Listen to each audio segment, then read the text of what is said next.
It was one of those Saturdays that felt like a small gift. The kind where the sun filters through your curtains just right, the air is cool, and the promise of a day with no obligations makes everything seem a little brighter. I had finally made it through a long, draining week at work, and the only thing on my agenda was meeting up with a few close friends at Sarah's new apartment. We hadn't seen each other in a while, and I was excited for the simple joy of hanging out, eating snacks, and playing a few games. Nothing complicated, just a night of laughter to unwind. I pulled up to Sarah's place just as the sky started to blush with the colors of the setting sun. Her apartment building was new, tucked away in a quiet neighborhood. The kind of place that felt safe, far removed from the bustle of the city. I knocked on the door, and within seconds, it swung open to the familiar warmth of Sarah's smile.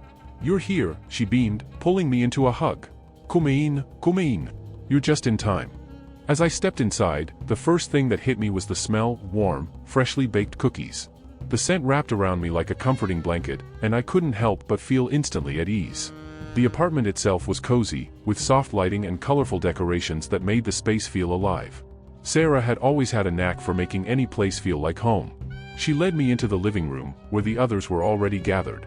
The sound of laughter spilled from the room, and I couldn't help but smile. There was David, sprawled lazily on the couch with a drink in hand, cracking jokes. Emily and Mark were seated at the coffee table, discussing something animatedly as they prepared the next round of a board game. The energy was light, carefree, the kind of atmosphere where the weight of the outside world didn't seem to exist. "Glad you could make it," Emily called out, waving me over. "We've been waiting for you to join this intense competition."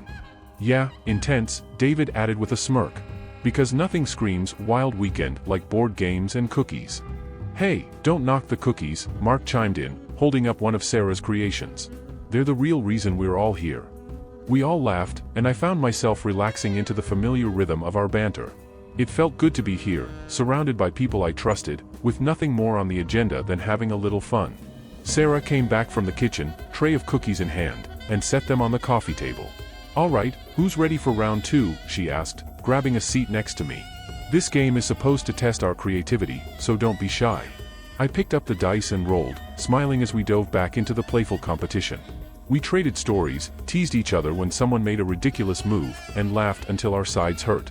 It was the kind of night that felt simple and perfect, where time seemed to slow down, letting you savor the moment. But even as the evening wore on, and the room was filled with laughter and the comforting hum of friendship, I started to feel something I couldn't quite place. A faint tingling of unease, as if the shadows in the corners of the room were watching. It was subtle at first, easy to brush off as just a passing thought, but still, it lingered. I noticed Sarah kept glancing towards the kitchen, her smile faltering for just a moment before returning to her usual upbeat self. I didn't think much of it at the time. The night had been going so well that when Sarah brought out something different, a new game, I didn't think twice about it. It was just supposed to be another way to keep the fun going. "I found this at an antique store," she said, holding up a dusty, ornate box that looked like it belonged in a different century. "It's called the Seer's Prophecy." The box was heavy, made of dark wood with intricate carvings that curled and twisted into strange, almost runic patterns. It didn't look like any board game I'd ever seen, and for a moment, the room went quiet as we all stared at it. "Where did you even find this thing?" Mark asked, raising an eyebrow. "Some old antique shop downtown. The guy who sold it to me said it was unique." Sarah's eyes sparkled with excitement, but there was a slight edge to her smile that made me uneasy. "Unique how?" Emily asked, half joking, but I could tell she was a little wary too. "They say it's supposed to reveal hidden truths, maybe even connect you to things," Sarah said, her voice dropping into a teasingly ominous tone. "But come on, it's just a game. Let's try it out." We all exchanged glances. I could tell no one really wanted to say no, not wanting to break the mood or seem like a buzzkill. Besides, Sarah had a way of making anything sound like a great idea. So, after a beat, we shrugged and gathered around as she opened the box. Inside was a deck of worn, ancient-looking cards and a small crystal orb that shimmered in the dim light. Something about the way the light reflected off it made my stomach twist, but I told myself I was being silly. "It was just a game, right?" Sarah explained the rules. They were simple enough. We'd take turns drawing a card and following its instructions. Some cards would ask us to reveal personal secrets or fears, others would have us perform tasks. It sounded innocent enough, but something about it felt off. As we settled into play, the atmosphere subtly shifted. The once warm light of the room seemed to dim ever so slightly, and I couldn't shake the feeling that the shadows in the corners had grown a little darker, a little deeper.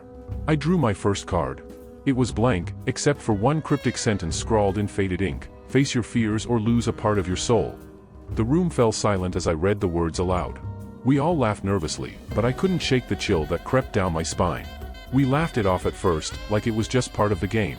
Face your fears or lose a part of your soul. It sounded ridiculous, right? I mean, these kinds of games always have some spooky element to them to make things more thrilling.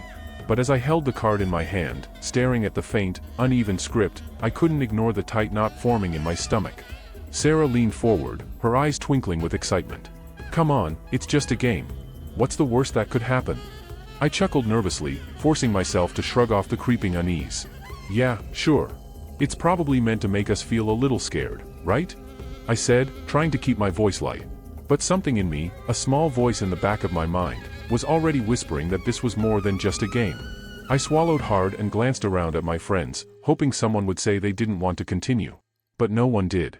They all looked as curious as I felt, and some part of me didn't want to be the one to ruin the fun. So, I went along with it.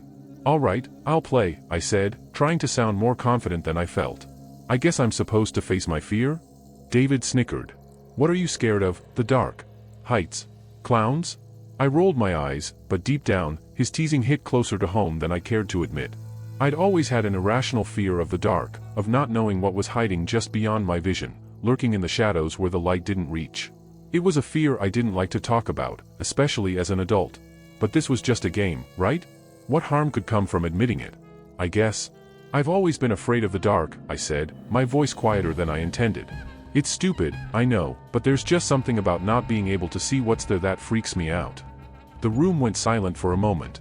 I could see a few raised eyebrows, and David opened his mouth to make another joke, but Sarah cut him off with a wave of her hand. No judgment here, she said, surprisingly serious. Everyone's scared of something. I gave her a grateful nod, but just as I was about to laugh it off, I felt it. A chill, almost imperceptible, swept through the room. The kind of cold that makes the hairs on the back of your neck stand on end. At first, I thought maybe someone had left a window open, but when I glanced around, everything was sealed tight. And then, just as quickly as it had come, the cold vanished. But something else lingered, an odd tension in the air. The kind of weight you feel when someone is standing behind you, just out of sight, watching. I think the game wants you to do something, Sarah said softly, her eyes flicking toward the crystal orb that now sat ominously in the middle of the table. Its surface seemed to shimmer, catching the light in ways that didn't make sense. I hesitated, feeling my heartbeat pick up. What am I supposed to do? She glanced at the card still in my hand. Face your fear. A nervous laugh escaped me. How am I supposed to do that right here?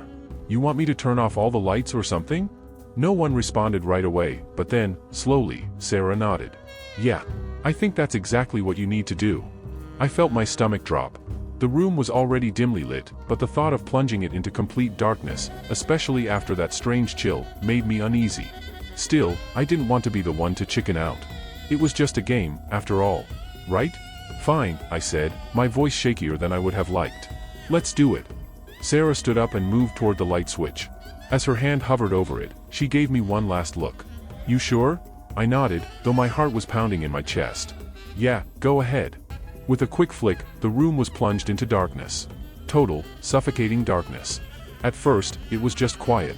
The kind of quiet that feels almost too still, as if the world had paused for a moment, waiting. I could hear my own breathing, shallow and quick, and the faint shuffling of my friends adjusting in their seats. All right, David's voice cut through the silence, unnervingly close. So, now what? Are we supposed to just sit here? I was about to answer when I heard it, faint, barely there, but unmistakable. A whisper. So soft, it could have been the wind, but there was no breeze. It was a voice, low and almost hissing. Mine, now. My heart stopped. Did anyone else hear that?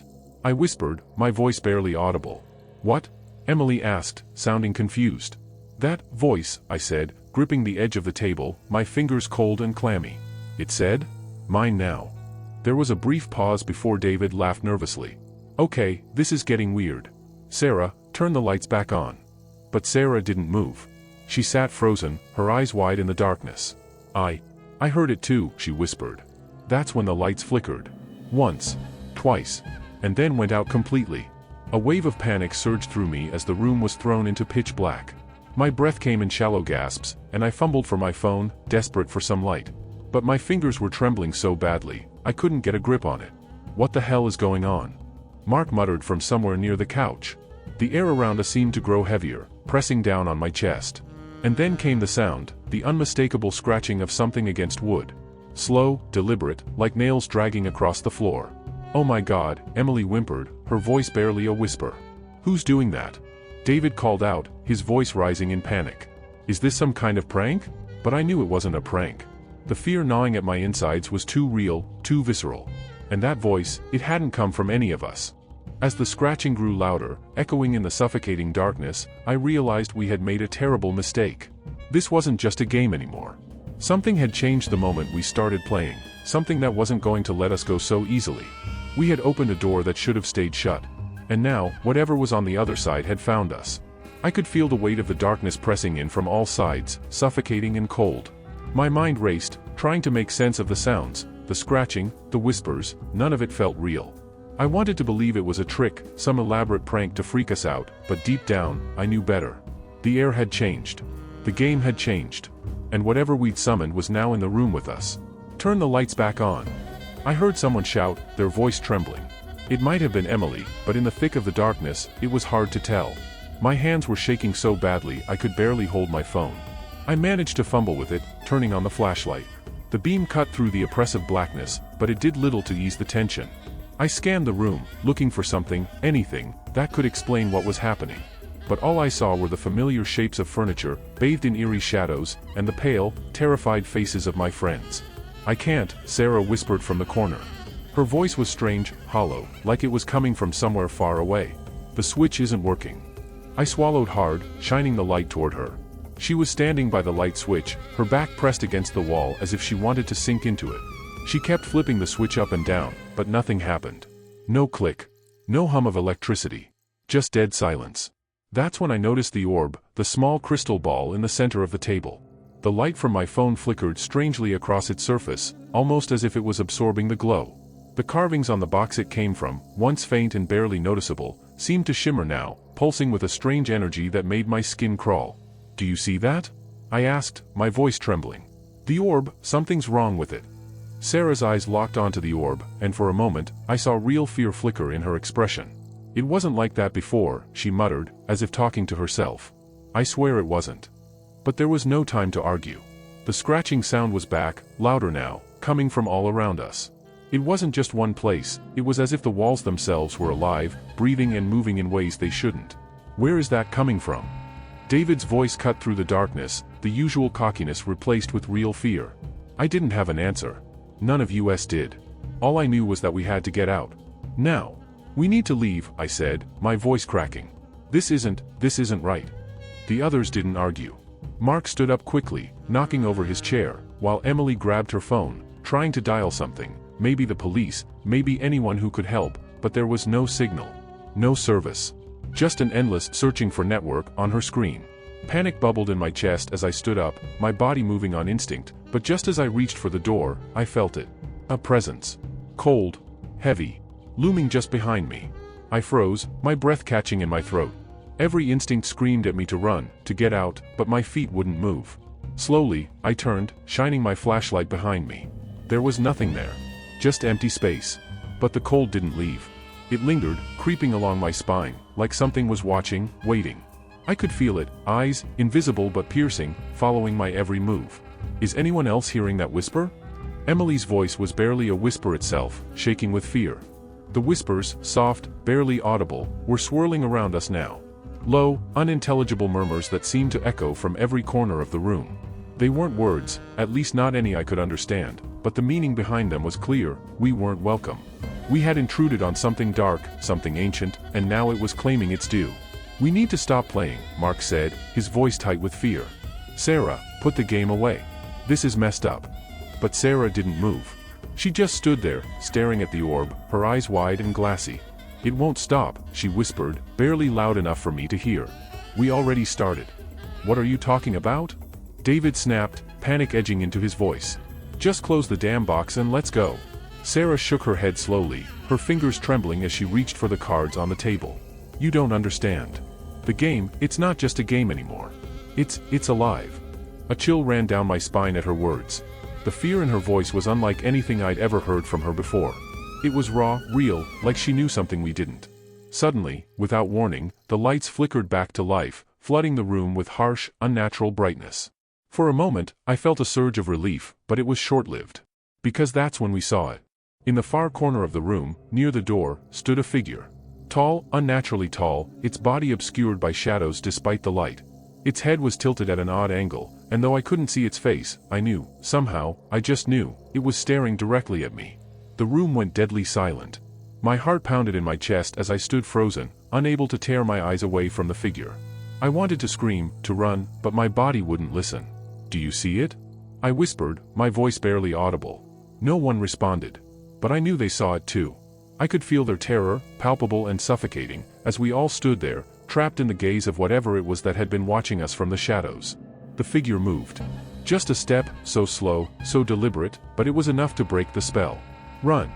I screamed, my voice finally breaking through the paralyzing fear. In an instant, the room erupted into chaos. We scrambled for the door, crashing into each other in our desperate bid to escape. I could hear my friends shouting, but their words were a blur, lost in the adrenaline that pulsed through my veins. As I reached the door, my hand fumbled for the knob, twisting it frantically. But the door wouldn't open. No matter how hard I pulled, it felt like someone, was holding it shut from the other side. "No, no, no!" I yelled, my voice breaking. Behind me, the whispers grew louder, more insistent, swirling around us like a storm. I could feel the presence closing in, suffocating, pressing against my back, cold and relentless. And then, just as I thought we were trapped for good, the door gave way. We stumbled into the hallway, gasping for air, but the cold didn't leave. I could feel it still, clinging to us, following us as we fled down the stairs and into the night. But even as we ran, I knew. This wasn't over. The game hadn't ended. And whatever we had unleashed was far from done with us. We burst out of the building, gasping for air as the cool night hit our faces. The streetlights flickered, casting eerie shadows on the ground, and for a brief moment, I thought we were safe. We had escaped, right? The terror, the darkness, it was all behind us now. I wanted to believe that so badly. But I couldn't shake the feeling that something had followed us. We gathered under a street lamp, our breaths coming out in ragged gasps, and for a long moment, no one spoke. The shock, the confusion, it was too much. David was hunched over, hands on his knees, trying to catch his breath.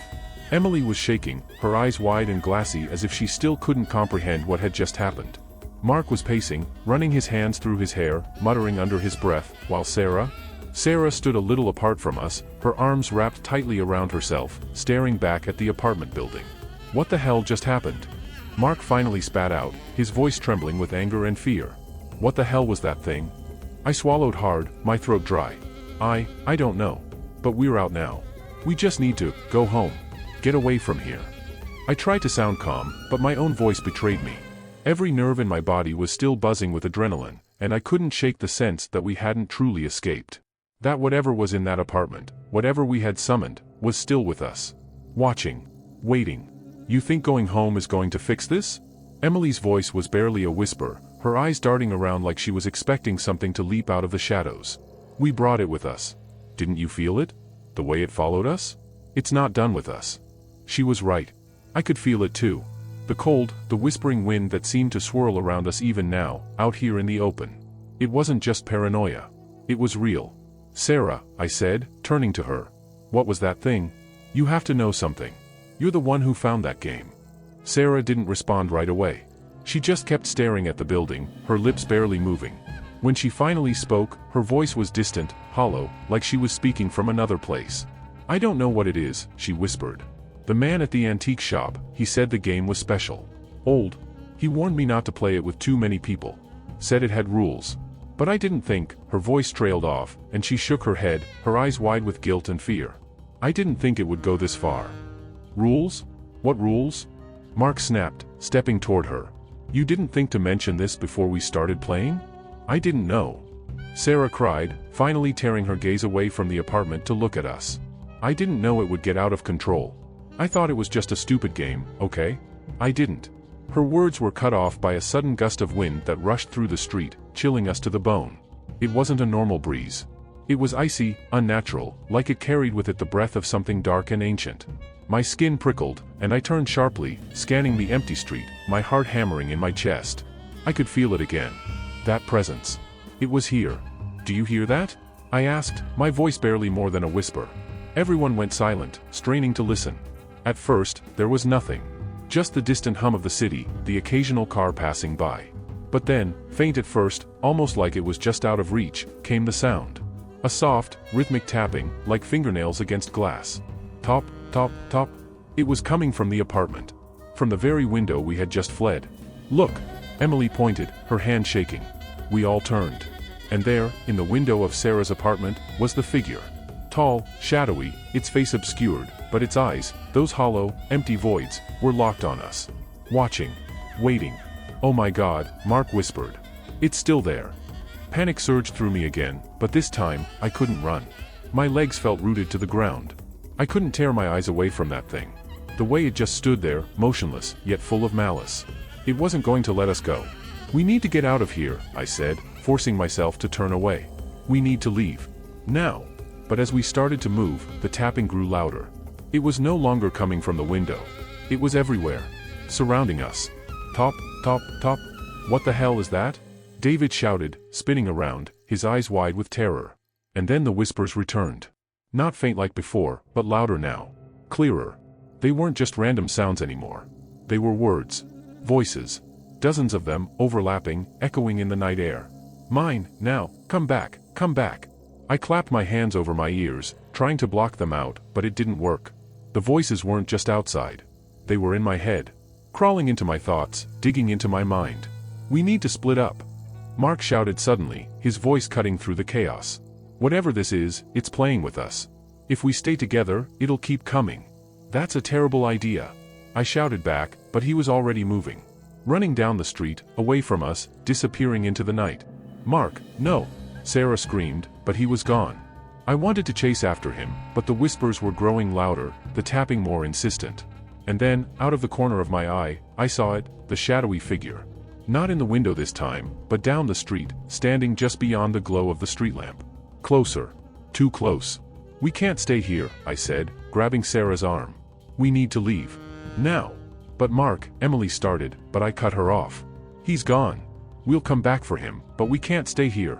With that, we bolted, running through the empty streets as fast as we could, the whispers and the tapping echoing behind us. I didn't look back. I couldn't. Every instinct told me that if I did, I'd see it again, that thing, that presence, and I wouldn't be able to keep running. We ran until our lungs burned, until the city lights blurred around us, and even then, I could still feel it. The cold. The darkness. The knowledge that no matter how far we went, it was always just one step behind us. We ran until we couldn't run anymore. My lungs burned with every breath, and my legs felt like they were about to give out beneath me, but still, we didn't stop. Sarah, Emily, and I stumbled through the dark, empty streets, barely aware of where we were going. Every corner we turned, every shadow we passed, I expected to see it again, that figure. Watching us. Waiting. But it never appeared. Not yet. Finally, we reached a park, the wide open space offering a brief illusion of safety.